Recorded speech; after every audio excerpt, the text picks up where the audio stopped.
I'm here in Kennington Park with Hannah Rhodes, who's the founder, creator, inspiration behind Hiver Beers. And Hannah is going to be with us at the Divertimenti Culinary Salon on the 7th of May, which we're thrilled about. But tell me why we're in this bucolic setting in the middle of London. Oh gosh, well finally the Hiver Beehive is here, and so we're here at the home of Bee Urban London. This is the Beekeepers Lodge in Kennington, and yeah, we have the Hiver Beehive. So the guys here are going to help mentor me for the coming months, so I can actually finally learn a bit more about beekeeping and get hands-on, which was how Hiver originally started, kind of a year and a half ago, and give kind of the beer a bit of a home as well. And for people who have not had a Hiver Beers, and I have, and I love it, it's the most amazing mixture of a bit of honey and beer, and it's wonderful. But tell me what kind of inspired you to create it, because it is really unique and absolutely delicious. Fantastic, thank you. Well, I mean, my background was beer, so I'd worked in beer for a long time and been lucky enough to get to know great quality beer and sort of develop my own opinions about what great quality beer was about, and that includes not being pasteurized and having an element of maturation in there, and actually understanding the fun that you can have with a lager yeast as well, which you know, is perhaps still almost a taboo word if you're talking to kind of like the real ale crowd in the UK from time to time. But it was during Urban Food Fortnight a couple of years ago. I was wandering around Brixton Village Market, went into a great shop called Cornucopia, and there's a lovely lady there called Anne who was telling me all about urban beekeeping. So she had a wall of, I just had a little friend there.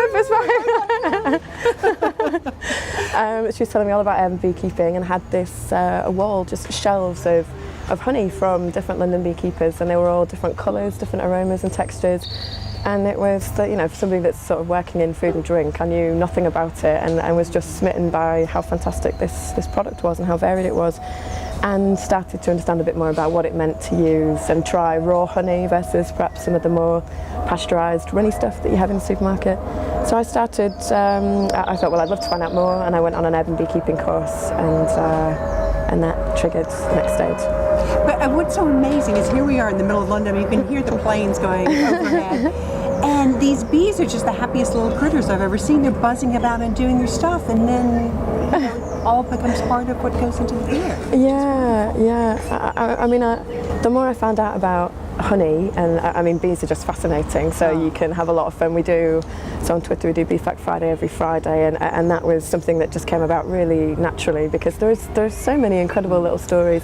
We mentioned earlier that bees forage in a 3-mile radius to the hive, so that idea that honey is a really represents the local flora, you know, within that 3-mile radius, and actually season by season, month by month, that product varies, and that happens in the city as well as out in the countryside. Just absolutely fascinating. So finding out more about all of that, and getting hands-on with the bees for the first time with a beekeeper, which happens to be on a rooftop in central London, and this just fantastic view, and there's a real kind of holistic moment. And that was when I just kind of thought, along with a couple of other things, I just thought, I have to do something with this product. I love it, I want to work with it, and I love this lifestyle. But then with my background being in beer, it naturally led to trying a couple of honey beers and thinking, oh, they're quite strong, and they're quite rich. Actually, there's a lot of additives and flavourings in there, and I wouldn't say that's a good beer, and that one's a fantastic beer, but it's 12%, so it's not very drinkable. And then realising that actually, do you know what, I quite fancied having a go at creating a honey beer, but doing it properly as well. And I, you know, as I say, you know, the proof is in the pudding. But I mean, I'm going to toot your horn because you'll be too modest to do so. But you've just gotten this amazing award from Ocado. And here you've just started this business, but. So Hiver was crowned Britain's next top supplier, awarded by Ocado, and the prize is a 6-month listing and £10,000 to market it as well, so to support it on their website. So the day it went live, which was March 20th, to see a Hiver advert on the Ocado website saying, say hello to Hiver Beers. And that was almost 6 months to the day that since the beer had gone live. So I definitely had a night off, went out with the gals, we got quite drunk. She did, I bet you did. Well, it's well deserved. Oh, and we are so thrilled that you're going to be part of the Culinary Salon. It's the 7th of May, and we look forward to seeing you then. Thank you very much for having me. Hannah. I look forward to it. Thanks. Thank you.